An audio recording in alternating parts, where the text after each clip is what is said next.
दोस्तों, स्वागत है एक बार फिर से।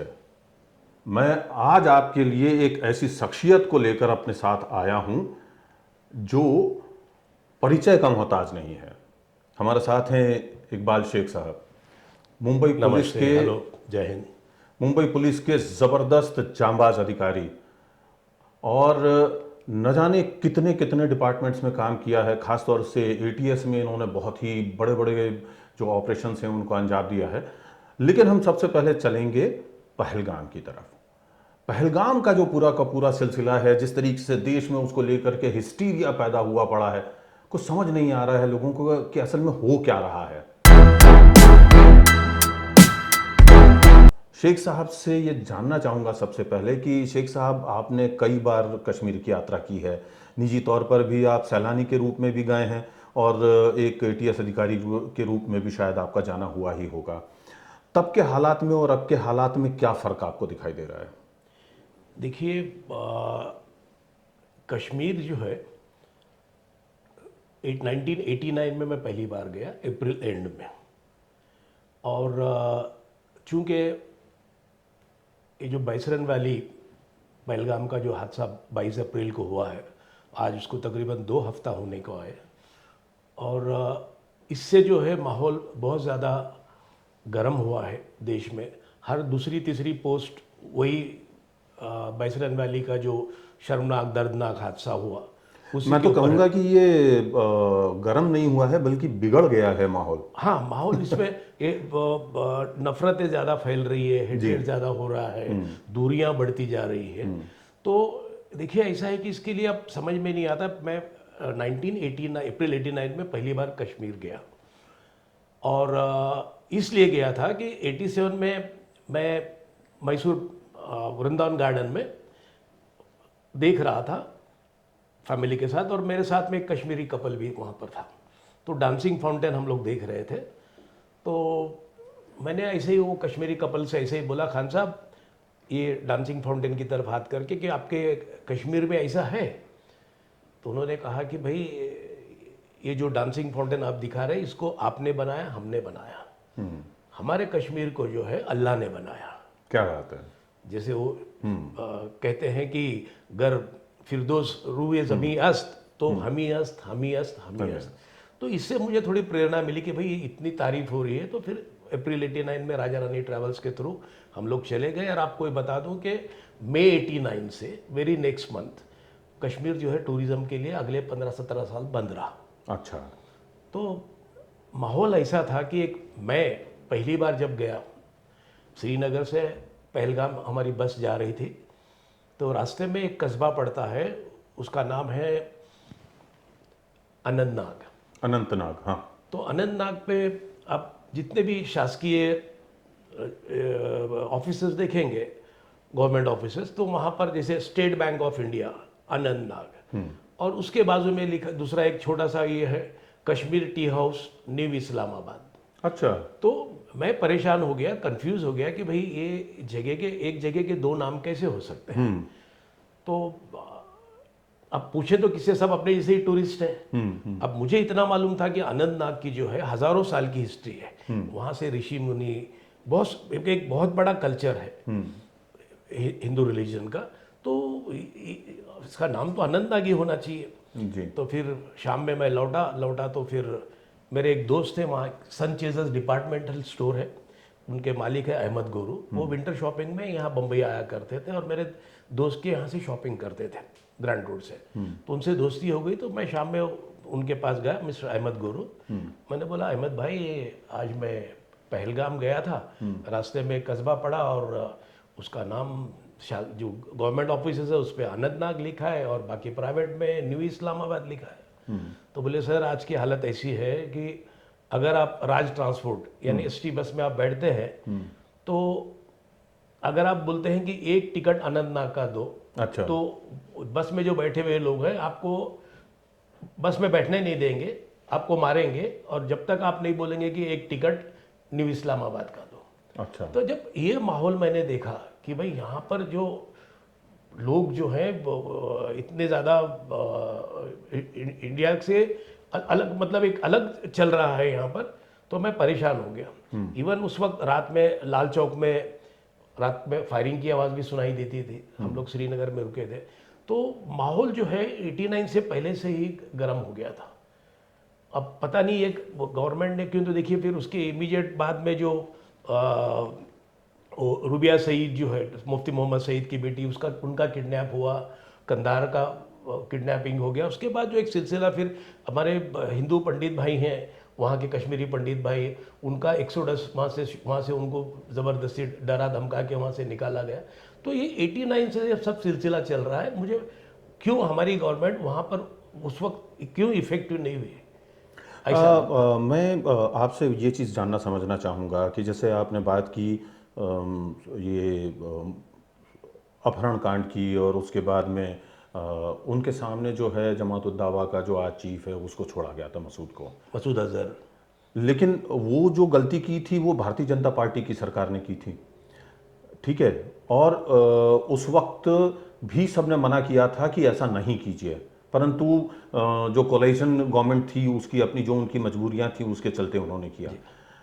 जो कश्मीरी हिंदुओं के एग्जोडस की हमेशा बात की जाती है, हम ये बात तो करते हैं कि हिंदू एग्जोडस हुआ, बहुत दर्दनाक, बहुत शर्मनाक घटना रही है, लेकिन क्या उसके पीछे के कारणों के बारे में किसी ने सोचा? मुझे नहीं लगता है कि कोई भी आदमी आज की तारीख में उन कारणों के बारे में बात करना चाहता है या कर पाता है, क्योंकि जो मैंने देखा समझा है, जिस तरीके का हमारा जो आधुनिक इतिहास है उसमें जब ये हिंदू एक्सोडस की बात शुरू हुई थी, उसके ठीक पहले आडवाणी जी की यात्रा चल रही थी देश भर में। उस रथ यात्रा में नारे क्या लगते थे? लड़के लेंगे पूरा कश्मीर, छीन लेंगे कश्मीर, रक्त बहा देंगे, ये कर देंगे, वो कर देंगे, हिंदू देश बनाएंगे। क्या उसका जो है रिवर्स इफेक्ट कश्मीर में नहीं आया? क्या उसको वहाँ की जो लड़के बच्चे हैं, वहाँ के जो युवा हैं, उनको पाकिस्तान की सेना और आईएसआई के एजेंटों ने नहीं भड़काया? और उसी का नतीजा नहीं था ये हिंदू एक्सोडस? बिल्कुल बिल्कुल 100%। देखिए कैसा है, पाकिस्तान हमारे साथ में 47 में, 1965 में, 1971 में, तीनों वार में हमारे से हारा। कारगिल में भी, कारगिल 1999 में, कारगिल में भी, चारों वार में भी वो हमारे से हार चुका, बहुत बुरी तरह से उसको शिकस्त हुई है। और इतनी बड़ी शिकस्त हुई कि ईस्ट पाकिस्तान को बांग्लादेश में कन्वर्ट किया गया, क्योंकि तो वहाँ के लोगों की मर्जी थी। वो लोग भी जो है पाकिस्तान से बेजार थे, बहुत दुखी थे, बहुत दुखी थे, बहुत जुल्म हो रहा था उन पे, बहुत सारी चीज़ें हो रही थी। तो इतना बड़ा स्टेप जब इंडिया उठाया, और हालांकि in the face of America जब पाकिस्तान को सपोर्ट कर रहा, उसकी जो 7th आर्मानेट जो है वो शिप वहाँ पर आई इंडियन ओशन में, उसके बावजूद भी उस वक्त की गवर्नमेंट ने जो है बड़ा स्ट्रांग कदम लेके एक बांग्लादेश का निर्माण करवाया। तो ये सब चीज़ों से, शर्मनाक शिकस्तों से, इससे उससे बौखला गया है। और उन्होंने जो है, पाकिस्तान ने एक नंबर ऑफ टेरर फैक्ट्रीज जो है वो उन्होंने शुरू कर दी है, और कहीं से भी वो इन्फिल्ट्रेट करते हैं उनके बंदों को। आप देखिएगा ये मुरीद के है, बहावलपुर है, पाकिस्तान ऑक्युपाइड कश्मीर है, इसमें इनके इतने ट्रेनिंग सेंटर्स हैं जहाँ टेररिस्ट को ट्रेनिंग दी जाती है, और ट्रेनिंग देने के बाद में उनको जो है इंडिया बॉर्डर में किसी न किसी तरह से घुसाया जाता। और सिर्फ ऐसा नहीं कि सिर्फ कश्मीर तक मामला है। आप देखिए 26/11 का मामला बम्बई में हुआ, आप देखिए अक्षरधाम पे हमला हुआ। तो और यही नहीं है, कुछ पाकिस्तानी जो टेररिस्ट ये ऐसे ट्रेनिंग सेंटर में जो ट्रेनिंग लिए, यूसुफ अरजाई है, खालिद महमूद है, जो 9/11 में ट्विन टावर्स के ब्लास्ट में इन्वॉल्व थे, लंदन ट्यूब केस में जो ब्लास्ट हुए थे उसमें पाकिस्तानी इन्वॉल्व थे। तो ये पाकिस्तान जो है all over the world terror factory पैदा करके टेररिस्ट को भेज रहा है। और सिर्फ कश्मीर तक ही नहीं, कश्मीर में इनका ज़्यादा कॉन्सेंट्रेशन है, क्यों तो उन्होंने कश्मीर के जो उस ज़माने में 90s में जो यूथ थे, उस तमाम नौजवानों को उन्होंने वर्गलाया था, उनको भड़काया था, उनको मिसलीड किया था।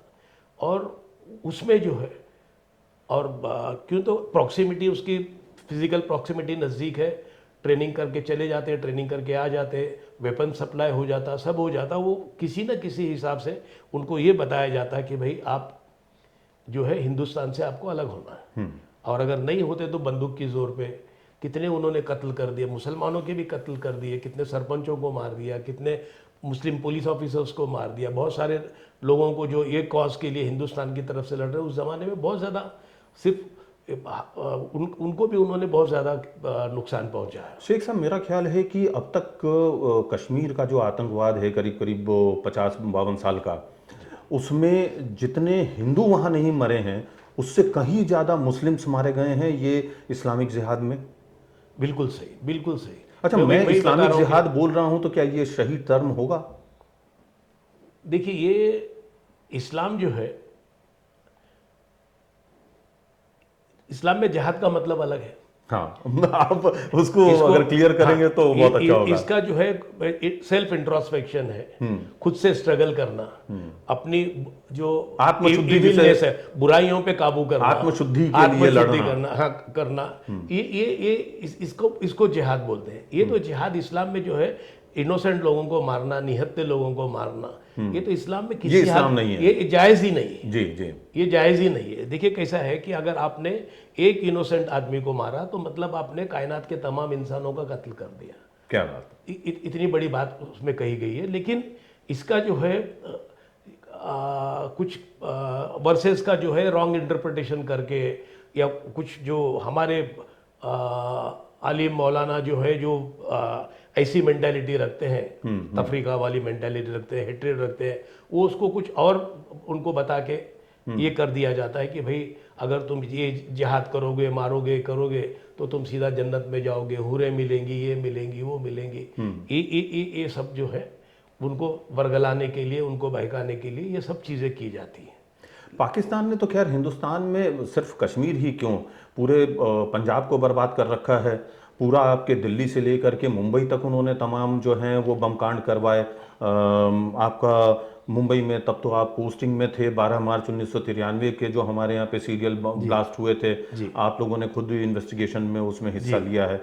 और उसके बाद में 26/11 का जो हमला हुआ, उसके जो दो मुख्य मास्टरमाइंड हैं उनमें से एक लखवी तो अपनी जगह पर वहाँ हैं, लेकिन यहाँ आ करके और जो पूरा सर्वे किया था जिसने, हेडली ने, डेविड हेडली, और उसका जो साथी है राणा तहूर राणा, जिसको अब ले आए हैं हिंदुस्तान, तो ये सारे लोग पाकिस्तानी हैं। और हेडली ने तो खुद की पाकिस्तानी होने की जो शिनाख्त है वो छुपाई थी, बराबर असली नाम छुपा करके उसने अपना नाम डेविड हेडली रखा और खुद को अमेरिकी नागरिक बता। तो ये जो पूरा का पूरा पाकिस्तान जिस तरीके से हरकतें कर रहा है, आप ये बताएं कि हिंदुत्व के रास्ते पे चल के मुंहतोड़ जवाब देने, टक्कर देने की बात करके जो ये नई सरकार आई, वो क्यों नहीं इनको शिकस्त दे पा रही? ये क्यों नहीं उनके खिलाफ एक कठोर कदम उठा पा रही है? जी विवेक जी, कैसे देखिए, ये जैसे कश्मीर में जब शुरू हुआ 89 में, उससे पहले जो है उसी के साथ साथ तकरीबन पंजाब में भी ये आतंकवाद बहुत जोर पे था। तब हमारे जो सुपर कॉप जूलियो रिबेरो साहब ने उसको बड़ी मुश्किल से कंट्रोल किया। क्यों? तो पाकिस्तान और आईएसआई का ये है कि वो K2 थ्योरी में बिलीव करते हैं। ये क्या हुआ? K2 थ्योरी ऐसा है कि कश्मीर और पंजाब को खलिस्तान बोलते हैं, दोनों को इंडिया से सेग्रीगेट करना। अच्छा। और इसके लिए उन्होंने एक लाल सिंह मंजीत सिंह नाम का एक बंदा था, और जिसको पकड़ा गया था, और अभी 25-30 साल के बाद में 92 के बाद अभी वो सज़ा काट के वो आया। तो वो बंदा जो है उसको आईएसआई ने इस हद तक ट्रेन किया था K2 थ्योरी के लिए कि वो सब उसमें जो है पंजाब के बंदे, मुस्लिम्स, यहाँ के पड़गा के, इसके केरला के, चेन्नई के, ऐसे बहुत सारे ये लोगों के लेके वो K2 थ्योरी का जो है कि भाई किसी हाल से जो है हिंदुस्तान से इन दो स्टेट को अलग करने के बारे में इनकी बहुत बड़ी साजिश है। अच्छा। और लकीली हम लोग जो हैं, हमारी गवर्नमेंट, हमारे जो ऑफिसर्स टॉप के हैं, ये सब इसको उन्होंने बेनकाब कर दिया और ये पूरी ये साजिश को ख़त्म कर दिया तकरीबन। और अब आप देख रहे हैं पंजाब में अब पीस है, सब कुछ है। तो कश्मीर में भी हालात सही हो गए थे अभी कई सालों से। लेकिन इसके बीच में जो 90s और इसके बीच में मैंने कहा कि जो हो गए। तो 2008 में मैं जब कश्मीर गया था तो मैंने देखा कि माहौल बहुत अच्छा था। आर्म फोर्सेस जो हैं हमारे, हर 50 मीटर 100 मीटर पे या तो हमारे आर्मी का जवान, या तो CISF का जवान, या BSF का जवान, या CRPF का जवान with bullet proof jacket, AKs, SLR के साथ में बिल्कुल वहाँ पर मौजूद हुआ करता था। लोगों को सेफ्टी लग रही थी। जी। ये 2008 की बात कर रहा हूँ। उसके बाद तो बहुत सारी चीज़ें हो गई है एक कश्मीर के हिसाब से। ये एब्रोगेशन ऑफ 370 हो गया, इलेक्शंस हो गए, और बहुत सारी चीज़ें होगी। कश्मीर जो है ना बहुत इन सालों में बहुत बदल गया। क्या बदलाव दिखाई देता है आपको? मुझे तो कोई चीज़ बदलाव के रूप में सिर्फ एक ही चीज़ समझ में आई है कि वहाँ के पत्रकारों को जेल में डाल दो, वहाँ का जो प्रेस क्लब है उसकी बिल्डिंग सब पत्रकारों को निकाल के बाहर कर दो, जो अखबार सरकार के खिलाफ बात करता है उसको बगावती बोल करके उनके यहाँ बुलडोजर चलवा दो। यही सब तो चल रहा है। वहाँ की खबरें यहाँ तक नहीं आ रही हैं, हरकतें वहाँ पर वो सारी की सारी वैसी ही चल रही हैं। देखिए ये जो है ये पॉलिटिक्स है। ये जो चल रहा है कि भाई जो अब बोलते हैं गोदी मीडिया विधि मीडिया, तो गवर्नमेंट जो है, जो पॉलिटिकल पार्टी जो रूलिंग में है, वो अपने अपने चैनल्स को उनको सपोर्ट करती है, और सामने वाला आवाज़ नहीं उठावे इसके लिए सब हरकतें चल रही हैं। लेकिन ओवरऑल पुराना जो मैंने 89 में जो देखा था, माहौल देखा था, और उसके बाद अभी का जो माहौल है, इसमें काफ़ी फ़र्क नज़र आ रहा है। लेकिन इसमें मुझे ऐसा लगता है कि थोड़ी सी अपनी जो गवर्नमेंट है ओवर कॉन्फिडेंट हो गई थी। अब देखिए, मुझे बताइए कि ये अनंतनाग जो है, it was once upon a time it was a hotbed of terrorist, Pak terrorist. बिल्कुल। वो हार्डली 40 किलोमीटर है पहलगाम से। अब पहलगाम में बैसरन वैली इतना बड़ा टूरिस्ट स्पॉट है। अब वहाँ ये टेररिस्ट अटैक हुआ, तकरीबन घंटा 1.5 घंटा चला, लेकिन घंटे 1.5 घंटे के बाद में वहाँ पर आर्मी बोलिए, पुलिस बोलिए, फिर पहुंचे। तो इतना बड़ा हम लोग कैसे ये कर सकते हैं, कैसे अफोर्ड कर सकते हैं? क्यों तो क्या इसको है, आप क्या मानेंगे? ये या तो सुरक्षा हमारा बलों की चूक है, या इंटेलिजेंस की चूक है, या इंटेलिजेंसिया की है? कारण बताता हूं, या मेरे सवाल जो है वो, माफ कीजिए, एक उस तरफ आपको लेकर के जाने की कोशिश कर रहा है जहां आप हमें बहुत दिल की अतल गहराइयों से सच्चाई के तौर पे ये बताएं। क्योंकि बीच में ये खबर आई कि पिन पॉइंट इन्फॉर्मेशन थी कि इन टूरिस्ट स्पॉट्स पे हमले हो सकते हैं, उसके बावजूद जो है वो उन जगहों के ऊपर सुरक्षा व्यवस्था नहीं की गई। एक तरफ तो आप जो है जब ये यात्राएं होती हैं अमरनाथ की, इसकी उसकी, तो उसके लिए लाखों की फौज लगा देते हैं, पैरामिलिट्री लगा देते हैं। दूसरी तरफ इस तरह के जो टूरिस्ट स्पॉट हैं उनको अकेला छोड़ दिया। पिछले 5 सालों के अंदर जो है वहाँ पर 1,80,000 फौज कम कर दी। आपका बजट जो है उसमें करीब करीब 0.8% की कटौती कर दी गई है रक्षा बजट में। इन चीज़ों का क्या समेकित रूप से प्रभाव पड़ रहा है वहाँ पर? और ये जो हमला हुआ है, क्या ये उसका भी एक नतीजा हो सकता जी है? देखिए, इसकी बहुत सारी वजह हो सकती है। जैसे एडवांस इंटेलिजेंस जिसको हम बोलते हैं। अब एडवांस इंटेलिजेंस का कैसा है कि पिन पॉइंट बहुत कम होता है। एक ऐसा वेग सेंट्रल एजेंसी से आता है कि भाई बम्बई में हमला होने वाला है, या कश्मीर में हमला होने वाला है। वो उनका काम है महीने 2 महीने को एक रूटीन जो होती है ना, कि भाई अपनी जिम्मेदारी निभाए कि हमने तो इंटीमेशन दी। लेकिन ये होना चाहिए कि भाई आप जो एडवांस इंटेलिजेंस देते हो किस आधार पे दे रहे हैं? आपने किसी टेररिस्ट का फ़ोन इंटरसेप्ट किया, आपने किसी से कुछ मालूम कराया, कुछ आधार है क्या? और वो हिसाब से उन्होंने सिर्फ एडवांस इंटेलिजेंस नहीं, उसका उस पर इम्प्लीमेंटेशन भी हुआ है कि नहीं, वो देखना चाहिए। दूसरी बात ऐसा है कि अभी हमको चाइना के साथ में जो फ्रिक्शंस चल रहे हैं, तो हमारी काफ़ी आर्मी जो है, मुझे लगता है कि वो चाइना बॉर्डर पे भी लगी हुई है। और कोविड के बाद से अब तक इस पीरियड में 4-5 सालों में जो आर्मी का रिक्रूटमेंट जो है, आज आर्मी में भी कई बहुत बड़ी वैकेंसी है, लाखों के हिसाब से मेरे ख्याल से वैकेंसी है। तो फौज आपने वहाँ लगा दी। कोविड के बाद में जितने आर्मी में रिक्रूटमेंट ना होना नहीं, अभी आपने जो किए अग्निवीर किए हैं, अभी अग्निवीर की कैपेसिटी पे लोग आज भी सवाल करते हैं कि भाई 4 साल का ही पीरियड है, वो आदमी अपनी जान जोखिम में डालेगा, क्या करेगा? तो ये बहुत सारी चीज़ें हैं, और ये दिस इज समथिंग अनपार्डनेबल। ये आप इतने बड़े टूरिस्ट स्पॉट को आप अनएस्कॉर्टेड कैसा रख सकते हैं? आज देखिए 28 लोगों की जानें चली गई, मासूम लोगों की जान, निहत्तर लोगों की जान चली गई। और कोई कोई मदद के लिए नहीं आया। और आज तकरीबन 2 हफ्ता होने को आ रहे हैं कि वो जो जिन्होंने ये घिनौना कृत्य किया है वो अभी तक न पकड़े गए ना मारे गए। अब तो देखिए, एक एक इसके अंदर बहुत महत्वपूर्ण सवाल खड़ा हो जाता है। ये बार बार खबर आ रही है कि हमने आतंकवादियों का डिजिटल फुटप्रिंट हासिल कर लिया, हमको ये पता चल गया कि वो इतने किलोमीटर पैदल चल करके पाकिस्तान चले गए, ये हो गया वो हो गया, वो लोग पाकिस्तान से आए थे, ये सब चीज़ें हैं। तो फिर सवाल पैदा किया जा रहा है कि जो 7 घर नष्ट किए हैं, बुलडोज़र लगा करके और बम लगा करके उड़ाए हैं, वो क्यों उड़ाए गए? देखिए, ये 2 चीज़ें होती हैं।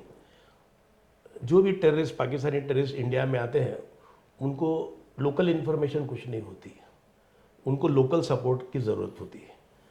तो वो जो थे उन्होंने लॉजिस्टिकली लोकल सपोर्ट उनको दिया, ये जानते हुए भी कि टेररिस्ट है, उनके वेपन छुपा के रखना, उनको घर में रखना, उनको हो सकता है रेकी कराई होगी उस जगह की। तो ये लोकल सपोर्ट और एक दूसरा होता है स्लीपर सेल्स। ये 2 जो है आतंकी लोगों को मदद करते रहते हैं। स्लीपर सेल्स को भी ढूंढ के निकालना बहुत ज़रूरी है और साथ साथ में लोकल सपोर्ट उनका जो है उसको तो नष्ट करना बहुत ज़रूरी है। लेकिन मुझे ये कहना है, देखिए एटीएस में मैंने एक पाक टेररिस्ट जो है अलबर्ग का था वो, और आपको बताता चलूँ कि वो बंदा आर्मी का डेजर्टर था, पाक आर्मी में डेजर्टर था। अच्छा। 2 बार वो आर्मी छोड़ के भाग गया ट्रेनिंग में। तो मैंने पूछा उसको क्यों छोड़ा भाई, ट्रेनिंग क्यों अधूरी छोड़ के भाग गया था? तो बोले आपको क्या बताएं साहब कि हमारी इस आर्मी में जो लौंडबाजी बहुत ज़्यादा होती है। लौंडेबाजी? हाँ। अच्छा। तो उससे मैं परेशान हो गया। अच्छा। लेकिन उसका कोई एक रिलेटिव सीनियर ऑफिसर था, दूसरी बार फिर बोल बता के उसको रखा, लेकिन फिर भी वही सिलसिला चलता रहा। वो बाद में बेजार होकर आर्मी छोड़ के चला गया और फिर उसने अलबर्ग नाम की ये ऑर्गेनाइजेशन ज्वाइन की। अब देखिए, आपको ये 2006 में जो ट्रेन ब्लास्ट हुए, लोकल ट्रेन ब्लास्ट हुए, तो उस वक्त आज तक में एक न्यूज़ आई कि आर्मी के ऑफिसर्स ने एक पाकिस्तानी आतंकवादी को पकड़ा है और वो आतंकवादी बोल रहा है कि बम्बई में जो लोकल ट्रेन में जो ब्लास्ट हुए किसने किया हमको मालूम है, मुझे मालूम है। अच्छा। तो हमारे एटीएस के सीनियर ऑफिसर्स जो उसको वारंट पे वहाँ से श्रीनगर से जहाँ पकड़ा गया था उसको वहाँ से यहाँ ले आए। ले आने के बाद में इंट्रोगेशन उसका काफ़ी देर तक हुआ। तो अब वो इन्फॉर्मेशन ऐसी थी कि भाई वहाँ पर जो है मेन इन्फॉर्मेंट जो होते हैं बिटवीन आर्मी और टेररिस्ट, क्यों तो ज़्यादातर सब पहाड़ जंगल ये सब है, वादियाँ विदियाँ ऐसे। तो जो गडरिए होते हैं shepherds ji. They are the best source of information, और वो डबल ढोलकी होते हैं। हाँ। वो कभी आर्मी को भी इन्फॉर्मेशन देते हैं और कभी टेररिस्ट को भी इन्फॉर्मेशन देते हैं। तो ऐसे एक इमरान नाम का कोई गडरिया था। तो ये बंदा जो पाक टेररिस्ट है वो अपने साथियों के साथ में, ही वॉज फ्रॉम अलबर्ग, उसके बच्चे की शादी में गया था। तो वहाँ पर उसने बताया कि और भी जो लोग आए थे दूसरे टेररिस्ट को शादी में। तो लश्कर ए तोयबा का एक बंदे ने कहा कि ये जो ट्रेन का ब्लास्ट है हमारे बंदों ने, लश्कर ए तोयबा वालों ने किया है। अब ये तो हियर से है, कोई इन्फॉर्मेशन नहीं। काफ़ी इंट्रोगेट किया, लेकिन एक चीज़ उसने ये बता दी कि भाई उनके जो मुजफ्फराबाद में है, मुरीद के में, बहावलपुर में, कहाँ कहाँ उनके टेररिस्ट कैंप किसके किसके लगते हैं, क्या लगते हैं। उसमें एक जो बंदा हमारे ट्रेन ब्लास्ट में पकड़ा गया था वो लश्कर ए तोयबा के कैंप में था। उसका कैंप जो था पहाड़ पे था और अलबर्ग का कैंप नीचे था। तो ऊपर वाला बंदा जो कभी इधर से जाता था तो एक बार जा रहा था तो इसने पानी मांगा, एक बंदे ने, लश्कर ए तोयबा के बंदे ने, इनके कैंप से जाते हुए। तो इसने उसको बोला कि भाई तू तो पाकिस्तानी नहीं लग रहा है। अच्छा। तो बोले मैं हिंदुस्तान से हूँ, बम्बई से हूँ। तो फिर उसको बोले, मैंने उसको शरबत पिला दिया। उसके बाद वो जब भी जाता था तो उसको शरबत वरबत पिलाए, उसको एंटरटेन करे, ये करे वो करे। और फिर उसके बाद अब जो उस बंदे को जब हम ला के यहाँ रखे हमारे पास में, उसने दूसरे बंदे को देखा, बोला वो बंदा यहाँ है जो लश्कर ए तोयबा के कैंप में था। और बोले मुझे डर लग रहा है, शिफ्ट करो। तो हमने उसको शिफ्ट कर दिया। अब देखिए, उसको शिफ्ट करने के बाद में उसने बता दिया कि भाई कैसे उनके रिक्रूटमेंट कैसे होते हैं, लश्कर ए तोयबा का कैसा होता है, जैश ए मोहम्मद के रिक्रूटमेंट कैसे होते हैं, कहाँ कहाँ ऑफिसेज है, ट्रेनिंग सेंटर्स कहाँ हैं, क्या है। फिर वो ट्रेनिंग लेने के बाद में जब आपको इंडियन टेरिटरी में वो आपको पुश करते हैं, लॉन्च करते हैं, तो वहाँ लॉन्चिंग पैड्स होते हैं। अब मैं ये कह रहा हूँ कि लॉन्चिंग पैड में ये लोग कई दिन तक, कई हफ्तों तक इंतजार करते रहते हैं कि आर्मी का जो पेट्रोलिंग कहीं से थोड़ा सा सहल हो जाए और ये घुस जाए। अच्छा देखिए, अभी अंदर घुसने के बाद में 200-250 किलोमीटर अंदर आना है। अब वहाँ पहाड़ और जंगल में आपको 20-25 मीटर के बाद, 10-20 के बाद में कुछ दिखाई नहीं देता, सब जंगल और ये रहता है। तो 200-250 किलोमीटर कैसे आते हैं? तो लॉन्चिंग पैड पे जो है, आपने अगर आप रेफ्यूजी फिल्म देखी होगी, तो ऐसे लोग होते हैं जो उनके पास म्यूल्स, खच्चर होते हैं, सामान लेने वाले होते हैं, गाइड होते हैं, वो आपसे पैसा लेके वो लॉन्चिंग पैड से आपको जहाँ जाना है कश्मीर में, आपको बारामूला जाना है, आपको अनंतनाग जाना है, आपको सोनमर्ग जाना है, गुलमर्ग जाना, वहाँ तक छोड़ देते हैं, पैसा लेके छोड़ देते हैं। तो मेरा ये कहना है कि हमने कि ये जो लॉन्चिंग पैड्स हैं सैटेलाइट्स के थ्रू, सब तो मिलना चाहिए। ये लॉन्चिंग पैड्स हमने डिस्ट्रॉय करना चाहिए। ये जितने टेरर फैक्ट्रीज हैं, कैंप्स हैं, सेंटर्स हैं, टेररिस्ट कैंप्स हैं पाकिस्तान में, सब जगह है। बावलपुर हो गया, मुरीद के हो गया, पीओके में हो गया। तो हमने कम से कम एज ए रिटेलिएशन कम से कम ये जितने उनके ट्रेनिंग सेंटर्स हैं जहाँ से पूरा ये लोग सप्लाई भेजते हैं, कहाँ भी आतंकवादी गतिविधियां करने के लिए, ये सब इस ट्रेनिंग सेंटर को निस्तनाबूद बॉम्बिंग करना चाहिए। और ये इनके जो लॉन्चिंग पैड्स है इसको पूरा ख़त्म कर देना चाहिए। कि तो ये वहाँ पर लॉन्चिंग पैड में हफ्तों बैठे रहते हैं कि कब घुसना है, क्या घुसना है। हाँ, और ये खुद से तो नहीं आते, टेररिस्ट खुद से तो नहीं आ सकते। 200-250 किलोमीटर कोई नहीं आएगा, किसी को कुछ रास्ता ही मालूम नहीं। 50 किलोमीटर नहीं चल सकते, इतने टफ टेरेन है वो। मैं है। तो खुद वहां पर कारगिल ऑपरेशन के समय रहा हूँ, 20 दिन तक मैंने ट्रेवल किया है अंदर उन जंगलों में। तो ये अपने आर्मी को जो है, ये अपने गवर्नमेंट को जो है, ये जो लॉन्चिंग पैड पे जो लोग मदद करते हैं, गाइड्स बोल के पैसा लेके करते हैं, इनको इनके ऊपर सख्त से सख्त कार्रवाई करना बहुत ज़रूरी है। क्यों तो क्या है, देखिए, वार इज़ द लास्ट रिसोर्ट।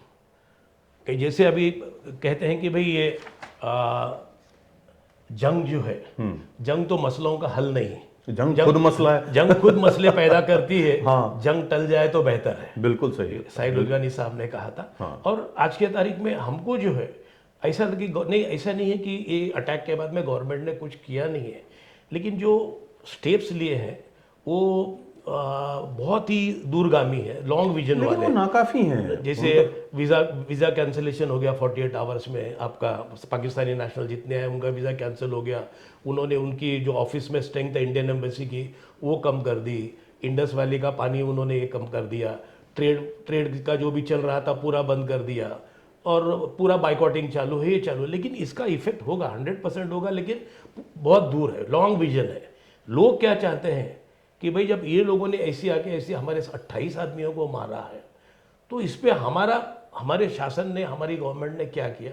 तो कम से कम ये लॉन्चिंग पैड और ये ट्रेनिंग सेंटर्स, जैसा उरी का हुआ उसके बाद बालाकोट किया हमने, तो ऐसा कुछ ना कुछ करना है। अगर if you are not going for war, at least वो तो करना बहुत ज़रूरी है। पर तो तब हमारा मॉरल ऊपर रहेगा, हमारा आर्मी का भी मॉरल, हमारा मॉरल, देश का मॉरल जो है, जब तक हम लोग टिट फॉर टैट नहीं करते, ईंट का जवाब पत्थर से नहीं देंगे। पर शेख साहब, अभी 2-4 दिन पहले ही एक वीडियो बहुत बाजार में घूम रहा है, जिसके अंदर मसूरी में शॉल और कपड़े बेचने वाले जो कश्मीरी हैं उनको मारा जा रहा था, और उनको कहा जा रहा था कि अगर तुम दोबारा मसूरी में दिखाई दिए तो तुम्हारे पाँव काट देंगे। और जगह जगह पर जो है वो एंटी मुस्लिम हिस्टीरिया एक खड़ा कर दिया है इस चीज़ के ज़ेर साया। क्या आपको लगता है कि पाकिस्तान जो हरकत करना चाह रहा था कि हिंदू और मुस्लिम डिवाइड हो जाए हिंदुस्तान में, वो अपनी जो साजिश है उसमें कामयाब होता दिख रहा है? नहीं, देखिए, पाकिस्तान का मंशा यही है कि हिंदुस्तान में अनरेस्ट रहे।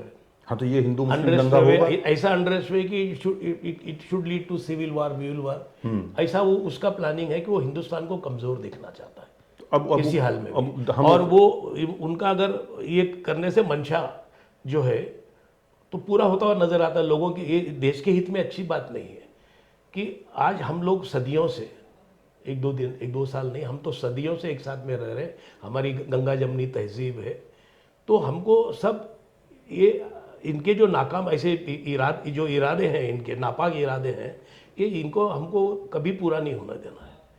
We should always stand united, तभी हम लोग जो है इसका मुकाबला कर सकेंगे। आज मैं देखता हूं कि कश्मीरी यूथ जो है आज पूरा बदला हुआ है। आज वो एजुकेशन के फील्ड में, हर फील्ड में आप देखेंगे लाखों हजारों नौजवान उनके जो है पढ़ लिख रहे हैं, कश्मीर में पढ़ रहे हैं, बाहर आ रहे हैं, दिल्ली में है, बम्बई में है, बेंगलोर में है, सभी जगह है। आज कोई नहीं चाहता कि भाई ये सब चीज़ें। लेकिन वो जो बच्चे जिन स्कूलों में, जिन इंस्टीट्यूशंस में पढ़ रहे हैं, आज उनको वहाँ पे पीटा जा रहा है, उनको भगाया जा रहा है वहाँ से, ये हिंदुत्व के उभार के नाम के ऊपर, हिंदू राष्ट्र बनाने के नाम के ऊपर, ये तो बड़ी खराब स्थितियाँ बन गई हैं। देखिए, हर इसमें मज़हब में जो है रेडिकल लोग होते हैं, स्टॉन्च लोग होते हैं, नासमझ लोग होते हैं। उनको तो बस किसी के बहकावे में आ जाते हैं और वो आसानी से जो है ना बड़ी पड़ जाते हैं कि भाई ये प्रोपेगेंडा का जो है, पाक जो चाहता है कि हिंदुस्तान में हमेशा अनरेस्ट रहे, क्योंकि तो हमने उनको 4 बार ऐसी ज़बरदस्त शिकस्त दी है, उसका बदला चाहता है। और उसको ये उनका पाकिस्तान आज कौन सी कगार पे खड़ा और हम कहाँ पर है, इसमें बहुत ज़मीन आसमान का फ़र्क है। तो वो चाहता है कि किसी हिसाब से हिंदुस्तान को कम दिखाना चाहिए, तबाह करे। हाँ, और यहाँ एक वजह भी तो बर्बादियाँ हाँ, उनके पास और अटेंशन डाइवर्ट करने के लिए कश्मीर के अलावा दूसरा कोई मसला नहीं है। आज वहाँ भी अनरेस्ट जो चल रहा है, इमरान खान की अरेस्ट को लेके और बाकी पार्टियों का इसका उसका जो अनरेस्ट चल रहा है, उनको भी तो अटेंशन डाइवर्ट करना है। और अटेंशन इस गंदे तरीके से वो लोग हिंदुस्तान में अनरेस्ट, अफरा तफरी का आलम हो, हेट्रेड का आलम हो, ये सब पाकिस्तान हर हिसाब से चाहता है कि हिंदुस्तान कमज़ोर हो। आपने तो एटीएस में रहते हुए बहुत सारे जो हैं ऐसे पाकिस्तान से आए हुए या कश्मीर से आए हुए टेररिस्ट हैं, उनके भी इंट्रोगेशन किए होंगे। अमूमन उन लोगों की मानसिकता क्या है, उससे क्या सामने निकल कर के आया, क्या ट्रांसपायर हुआ? देखिए, कैसा है कि एक तो मैं आपको बता दूं कि वहाँ पर जो है पाकिस्तान में बहुत गरीबी, मुफलसी बहुत ज़्यादा है, अनएम्प्लॉयमेंट बहुत ज़्यादा है। जैसे कसाब भी अनएम्प्लॉयड था, छोटे से गांव का था जी, बस उसको लालच दे दिया गया। 4.5 लाख रुपए देने की बात थी। हाँ, जो भी 1.5 लाख एडवांस मिला था, बाकी हाँ, 3 जाने के बाद मिलना था। ऐसा है।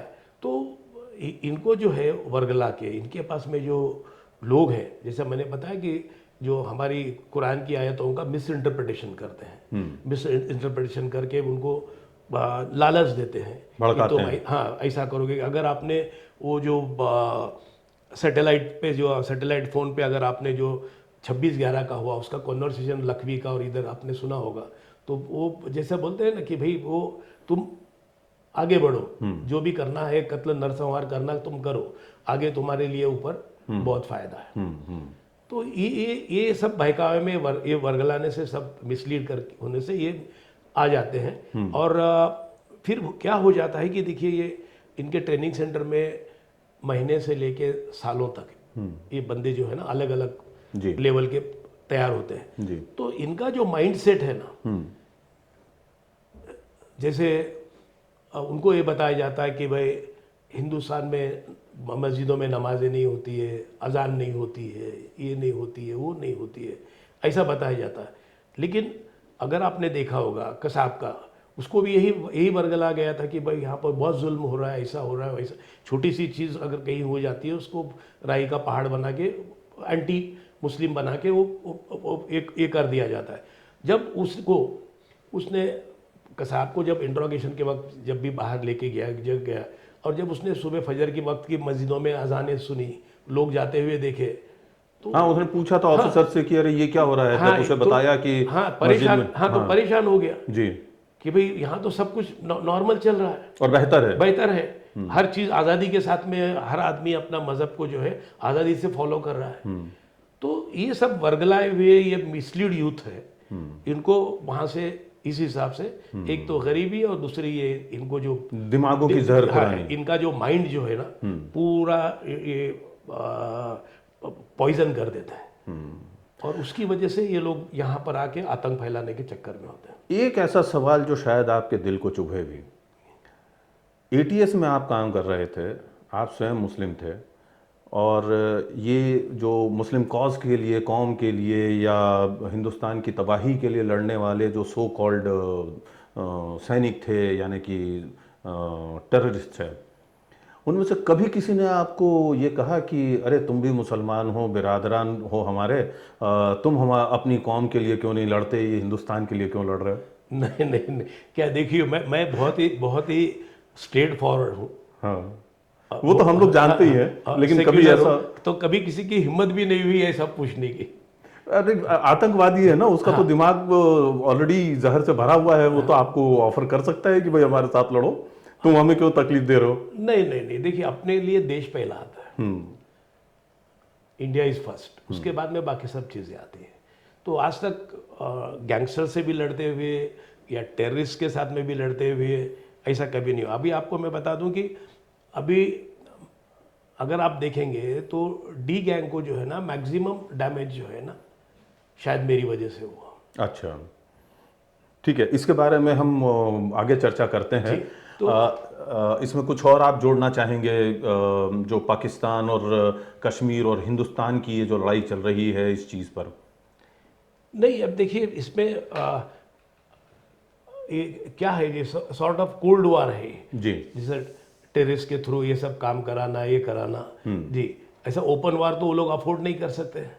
और तो हमने जो है एज ए जवाबी कार्रवाई, ये 22 अप्रैल को जो पहलगाम में हुआ, उसकी जवाबी कार्रवाई के हिसाब से हमको उनका मुंह तोड़ जवाब देना बहुत ज़रूरी है। अगर हमने उनके लॉन्चिंग पैड सब बर्बाद कर दिए, ट्रेनिंग सेंटर बर्बाद कर दिए, तो बात ही ख़त्म हो जाती है। और जब भी जहाँ भी नया कहीं सेंटर पैदा किए वहीं फिर कर दो। आप देखिए,